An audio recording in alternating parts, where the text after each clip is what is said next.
하나님 말씀 교독해 올리겠습니다. 창세기 12장 1절로 4절까지인데요. 제가 먼저 받들어 읽겠습니다. 여호와께서 아브라함에게 이르시되 너는 너의 고향과 친척과 아버지의 집을 떠나 내가 네게 보여줄 땅으로 가라.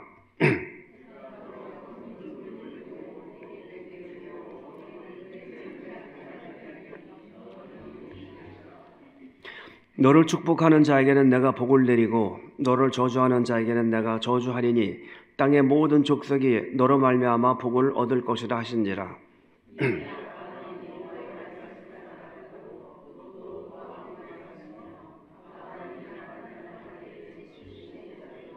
아멘. 우리 주일학교 어린이들 올 한 해 건강하고 하나님이 큰 복으로 여러분 어린이들에게 갚아주시길 바랍니다. 하나님 아버지, 오늘 2025년도 어느덧 또 열흘이 지나가고 있습니다. 올 한 해도 하나님께서 우리에게 허락하셨으니 하나님이 허락하신 생명의 삶을 잘 살아내도록 도와주시옵소서. 각자에게 건강 주시고 더 큰 믿음 주셔서 비록 여러 가지로 세상과 우리나라가 혼란스럽지만 우리 하나님 안에서 잘 해결되고 또 우리 모두에게 큰 유익이 있고 행복한 올 한 해를 시작하고 또 한 해를 마무리하도록 인도해 주시옵소서. 하나님께서 오늘 우리에게 주시는 말씀을 마음번에 새기고 1년 동안 마음에 새긴 그 말씀을 실천하고 순종함으로 연말에 하나님께서 어떤 복을 주셨는지 나누는 한 해가 되게 해 주시옵소서. 주님께 감사하며 아침 이른 시간부터 준비해 오신 한 분 한 분을 기억하시고 은혜와 복을 갚아 주시옵소서. 주 예수님의 이름으로 간절히 기도드렸습니다. 아멘. 자리에 앉아 주십시오. 어떤 분이 사람을 세 부류로 분류를 했습니다. 첫 번째는 있어서는 안 되는 사람입니다. 남에게 해를 입히며 사는 사람인데요. 살인, 강도, 절도, 음주운전, 아주 안 좋은 것들로 가정을 파괴하고 사람을 망가뜨리게 하는 사람이죠. 단지 돈을 벌 목적으로 술, 담배, 마약 등 몸에 해로운 것을 파는 사람도 해당이 됩니다. 지나치게 높은 금리로 서민들을 괴롭히는 악덕 사채업자 같은 사람입니다. 철학자 프란시스 베이컨은 그런 사람을 가리켜 거미 같은 사람이다라고 했습니다. 두 번째는 있으나 마나 한 사람인데요. 어려운 사람을 도울 수 있는 처지에 있지만 도움을 주지 않는 사람입니다. 강도 만난 사람을 보고도 모른 척하고 지나가는 레위인이나 제사장 같은 타입이죠. 열심히 벌어서 자기만 잘 먹고 잘 살고 누리기 위해서 돈을 모으는 사람입니다. 해외여행 가서 온갖 명품과 사치품을 사오고 고급 외제차를 몰고 다니면서 마음껏 누리지만 남에게 조금이라도 손해를 보면 견디지 못하고 세금 나는 것이 아까워서 온갖 수단과 방법을 동원해서 재산을 감추는 사람입니다. 철학자 프란시스 베이컨은 이런 사람을 개미 같은 인생으로 비유했습니다.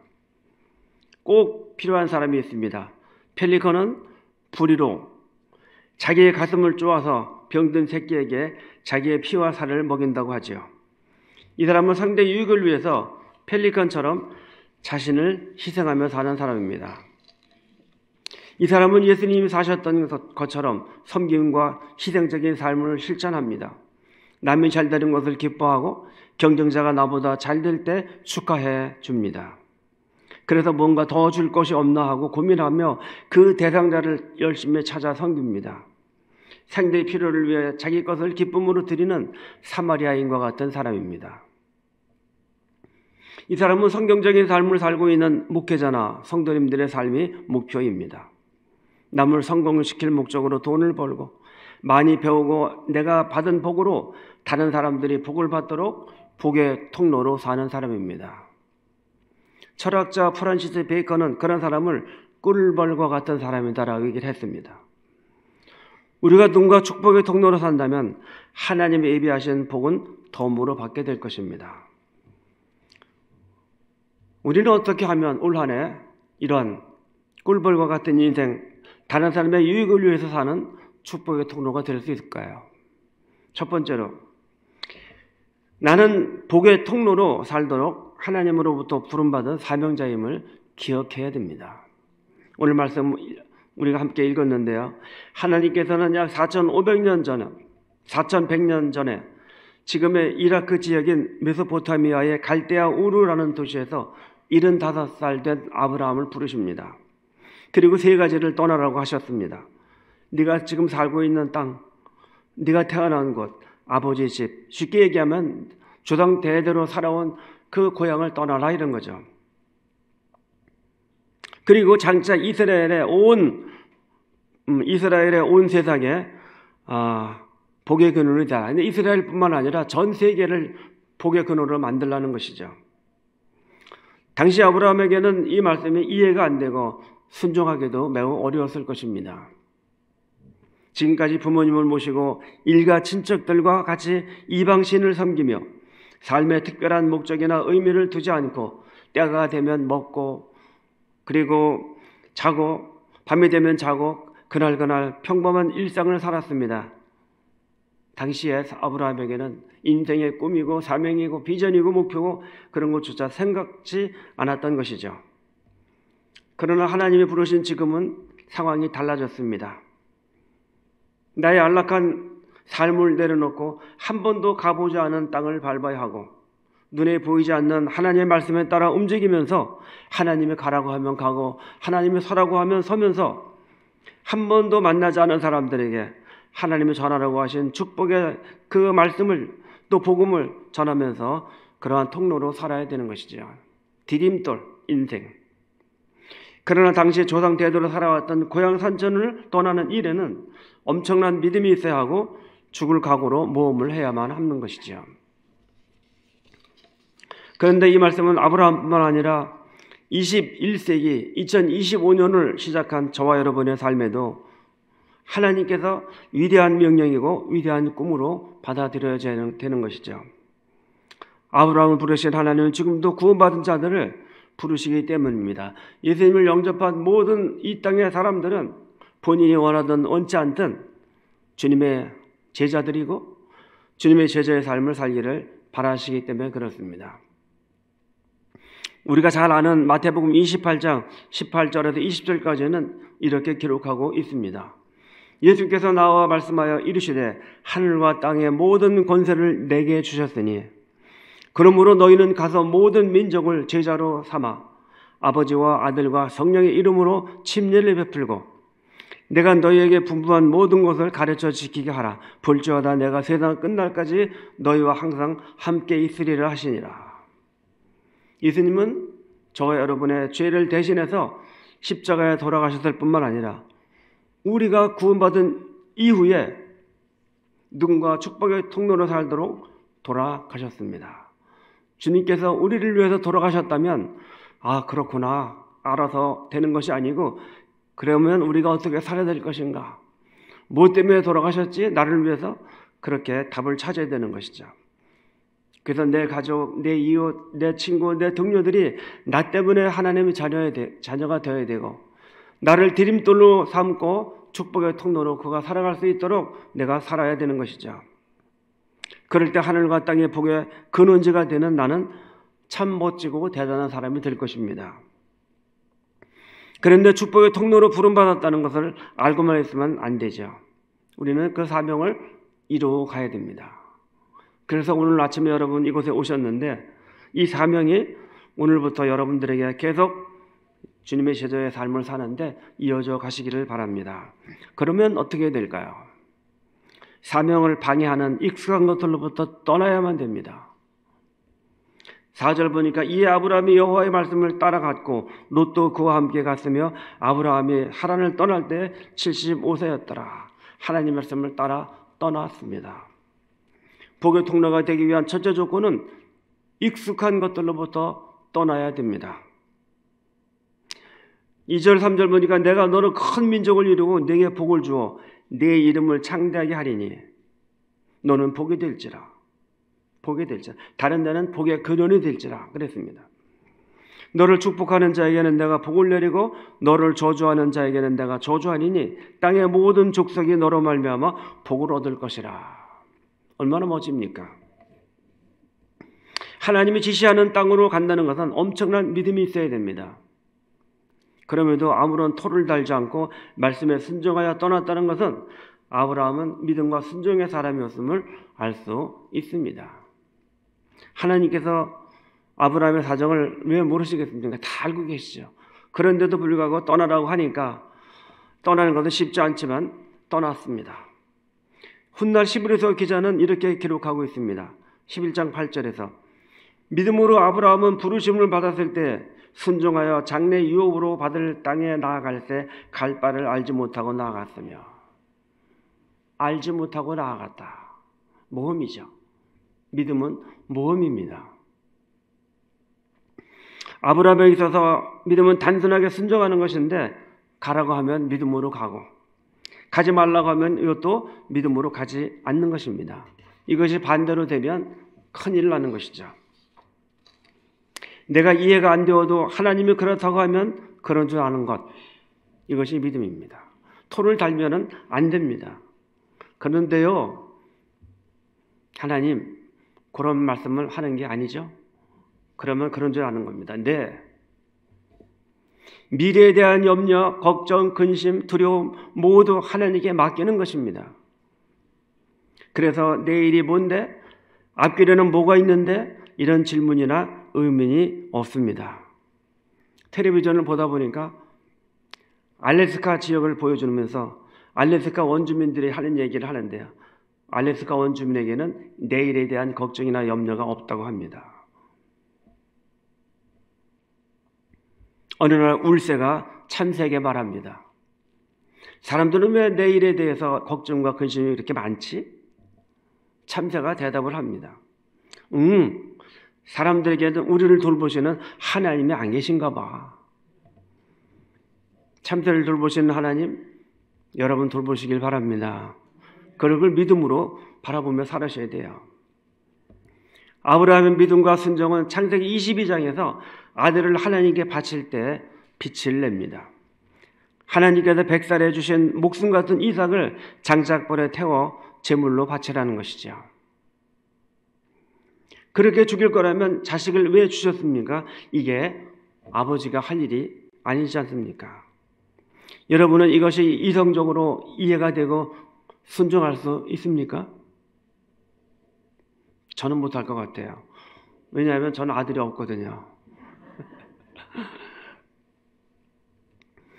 근데 아브라함은 아침 일찍 일어나 아들과 종을 데리고 모리아 산으로 갑니다. 하나님이 그렇다고 하시니 네, 알겠습니다. 그렇게 받아들인 것이죠.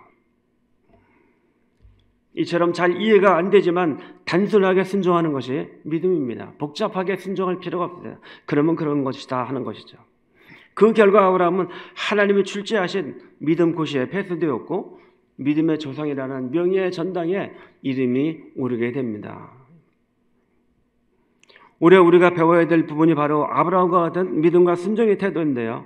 그러므로 내가 이 땅에서 누군가에게 복의 통로가 되기 위해서는 사명을 가로막고 습관되고 익숙한 것들로부터 떠나야 된다는 것이죠. 매너리즘, 아주 안 좋은 거죠. 떠나야 할 때는 떠나지 않고 익숙함에 젖어 사는 것은 불순종입니다. 신앙생활 하면서 예수님 믿는 분들에게도 그런 분들이 많아요. 습관적으로 예배 오고 습관적으로 뭐하고 하는데, 물론 예배 오는 건 좋은 거죠. 그러나 기대하고 하나님이 올 한 해 어떤 말씀으로 살게 하실까, 들었으면 그 말씀대로 살려고 힘쓰고 그렇게 돼야 되는 것이죠. 몇 주 전에 일하는 곳에서 저는 일을 합니다. 어떤 일을 하는지 어르신을 위한 일자리에서 일을 하고 있습니다. 열심히 작년 10달 동안 벌어서 집사람에게 건조기도 사주고 또 단기 선교도 다녀오고 옷을 빨아서 바로 입을 수 있으니까 얼마나 좋은지 모르겠어요. 전 좋은 남편입니다.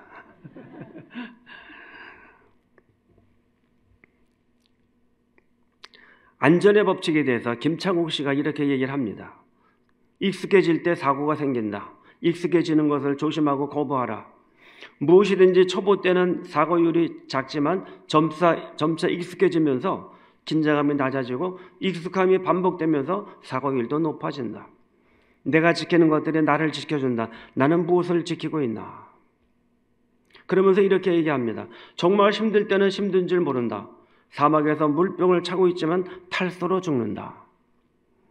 사막의 건조함이 땀을 마르게 하기 때문에 자신이 목마른지 모른다. 그래서 아마추어는 땀이 나고 갈증이 날 때 물을 마시지만 프로는 목이 마르지 않아도 일정한 시간을 정해놓고 규칙적으로 물을 마신다. 나이가 들어갈수록 목마름을 느끼지 못한다고 합니다. 그래서 여러분 습관적으로 물을 마셔야 돼요. 우리는 익숙함이 나를 위험으로 인도한다는 것을 기억해야 됩니다. 우리가 축복의 통로가 되기 위해서는 하나님께서 저와 여러분을 구원하시고 축복의 통로로 부르셨음을 알아야 됩니다. 아브라함뿐만 아니라 이 시대에도 그래요. 그래서 우리는 나를 붙들고 있는 매너리즘, 습관적인 것들에 빠져 있는 것들을 끊어야 하고 떠나야 됩니다. 그냥 있으면 안 돼요. 아브라함이 불순종하면서 그냥 있었다면 열국의 아비가 될 수 없었을 것입니다. 마지막으로 축복의 통로가 되기 위해서는 축복의 대가 계속 이어지도록 그렇게 살아야 됩니다. 이후 창세기 13장 이후에서는 이어지는 말씀에 아브라함과 조카의 삶이 완전히 바뀌어집니다. 조카는 보기 좋고 기름진 땅을 향해 소돔과 고모라까지 그렇게 내려갑니다. 눈에 보기 좋은 것, 이곳이 전문제죠. 그리고 하나님의 심판으로 악의 소굴이 멸망할 때 혹독한 대가를 치르게 됩니다. 아브라함은 눈을 들어 하늘을 바라보고 저 청청한 별을 보고 저렇게 많은 별처럼 자기 후대를 하나님이 허락하시겠다고 하셨으니 그것을 바라보며 어디로 갈지 모르지만 한 걸음 한 걸음 발걸음을 옮겼습니다. 그리고 사람들에게 하늘 복을 이어주는 통로가 됩니다. 하나님께서 아브라함을 부르실 때 돈 많이 벌라고 부르신 것은 아닙니다. 아브라함이 거부가 된 것은 하나님께 순종해서 받은 보너스죠. 하나님의 자녀들의 눈과 복의 통로로 살지 않으면 하나님이 보실 때 가난한 영혼입니다. 아깝죠? 내가 그렇게 살려고 너를 부른 것이 아닌데, 내 아들을 너 그렇게 살라고 내 아들을 너를 위해서 십자가에 죽게 한 것이 아닌데 말입니다. 돈을 많이 벌어도 가련하고 남부러울 것이 없이 살아도 가련한 인생입니다. 이 땅에서 잘 되는 사람들이 얘기하는 성공이 하나님의 기준에 미치지 못하면 반쪽 성공인 것이죠. 자녀들에게 재산을 많이 남겨주어도 가련한 인생입니다. 그러므로 우리는 자녀의 인생에 10년이나 그 후를 생각하며 가장 가치 있는 일을 이루며 살도록 기도하면서 가르쳐야 됩니다. 평소에 선교와 구제를 위해서 재산을 쓰는 것을 자녀들에게 말해주면 재산 다툼도 없어지고 자녀들과 관계도 화목하게 될 것입니다. 그리고 자녀들의 인생도 진지해질 것입니다. 우리는 하나님을 믿는 것과 사명을 위해서 사는 것을 인생의 최고의 자산으로 여겨야 되고 그 사실을 가르쳐야 물질이 우상이 되지 않습니다. 미국 매사추세츠주에 뉴 샴푸톤이라는 곳이 있습니다. 3만 5천 명쯤 사는 작은 도시인데 거기는 특산물이나 관광상품도 없고 조그만 오두막집 하나로 유명한 관광지가 되고 있습니다.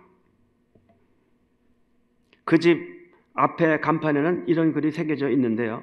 이 집은 미국 역사를 새로 만들어낸 위대한 집이다. 그 간판 밑에 그 집을 통해서 미국을 살려낸 인물들의 이름을 기록해 놓았습니다. 지금으로부터 약 200년 전 오두막집을 짓고 남편 조나단과 그 아내 사라가 가정을 이루고 살았습니다. 이들은 초라한 부부로 이름 없는 가문의 사람들이었습니다. 그들은 12명의 자녀를 낳았고 그 후 4대, 5대에 걸쳐서 후손이 늘어나는 중에 그 가문을 통해 부통령이 1명, 13명의 대학 총장, 3명의 주지사, 3명의 시장과 149명의 변호사,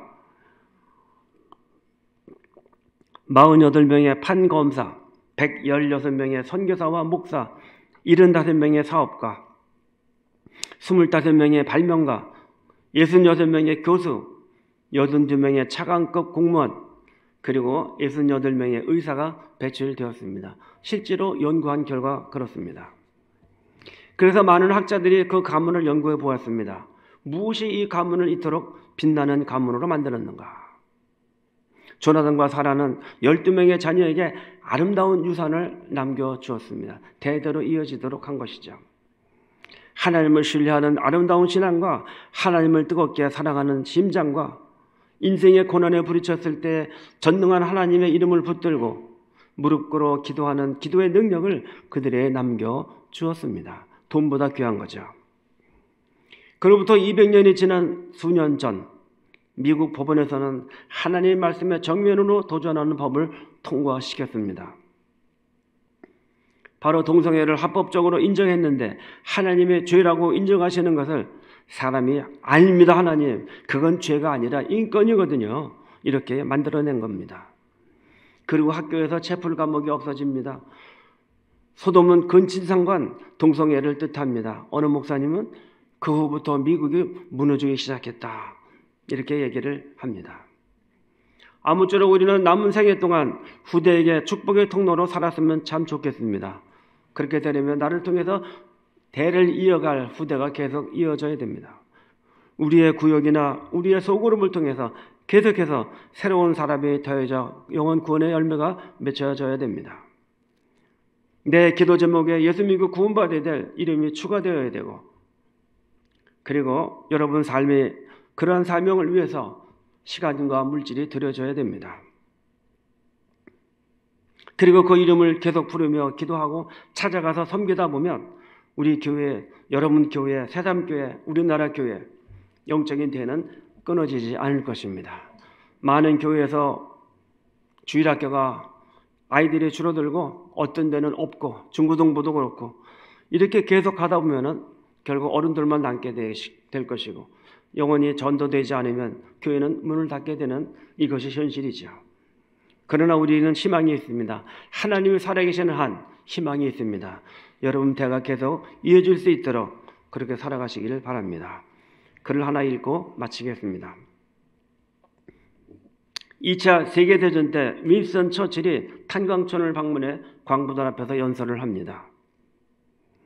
훗날 사람들이 당신은 전쟁 중에 무엇을 했습니까? 라고 물으면 어떤 사람은 전함을 타고 싸웠다 이렇게 말할 것이고, 어떤 사람은 지뢰를 밟고 빗발치는 총탄 앞에서 피를 흘리며 싸웠다고 말하겠지만, 여러분도 자랑스럽게 나는 군인들을 전선으로 실어 나르는 기차를 움직이게 하고 방아쇠를 당기는 군인들의 언선을 누기고 군인들이 따뜻한 막사에 지내도록 깊은 갱성에서 석탄을 캐고 있었다라고 말하십시오.